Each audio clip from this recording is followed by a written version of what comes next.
మీకు బైక్ ఉందా? Two wheeler పై జాలీగా తిరుగుతున్నారా? మరి హెల్మెట్ మాట ఏంటి? ఆ ఒక్కటి అడగొద్దంటారా? అయితే ఇకపై అది కుదరదు. టూ వీలర్స్ నడిపే వారికి హెల్మెట్ కంపల్సరీ.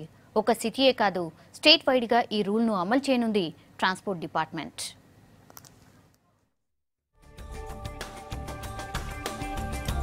రోడ్డు ప్రమాదాల నివారణపై ఫోకస్ పెట్టింది సర్కార్.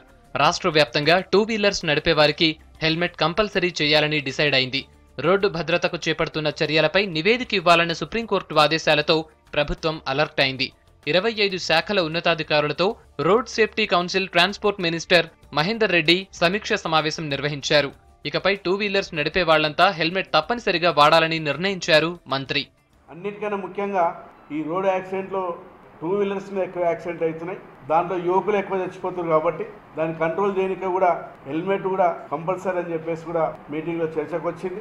అందరి సెక్రటరీలు వాళ్ళ అభిప్రాయాలు చెప్పినారు. అన్ని డిపార్ట్మెంట్ వాళ్ళ అభిప్రాయాలన్నీ కూడా సుప్రీంకోర్టుకు పంపించి వచ్చే నెల మొదటి వారంలో ముఖ్యమంత్రి గారికి చెప్పి యాక్సిడెంట్లు కాకుండా ఏ విధంగా సీరియస్గా కొన్ని కఠినమైన నిర్ణయాలు దాంట్లో తప్పకుండా అలాంటివి చేస్తే తప్ప ఈ యాక్సిడెంట్లు కంట్రోల్ కావు. రెస్ట్ లేకుండా లారీ డ్రైవర్స్ డ్యూటీ చేయటం వల్లే రోడ్డు ప్రమాదాలు జరుగుతున్నాయని గుర్తించారు అధికారులు.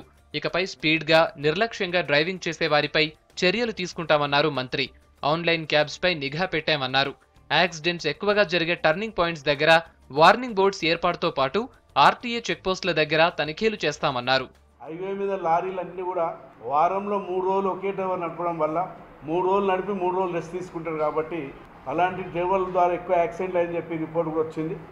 ఎక్కడైతే స్టాప్ అయ్యి రెస్ట్ తీసుకుంటాడో అక్కడ నుంచి మళ్ళీ బయలుదేరినాక తాగి బండ్లు నడిపే అవకాశం ఉన్నది. కాబట్టి వారిని కూడా చెక్ చేయాలని చెప్పేసి మరి మీ మీటింగ్లో అంతా కూడా చర్చకు వచ్చింది.